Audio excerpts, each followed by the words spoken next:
MRIs use protons, which are abundant in the human body.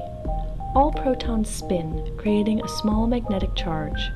When a strong magnetic field is introduced, as is the case in an MRI machine, the protons align with that field. The MRI technician then introduces a radio frequency pulse that disrupts the proton and forces it either into a 90-degree or 180-degree realignment with the static magnetic field.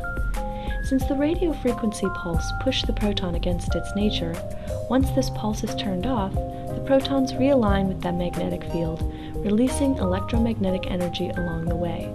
The MRI is able to detect this energy and is able to differentiate various tissues based on how quickly they release energy after the pulse is turned off.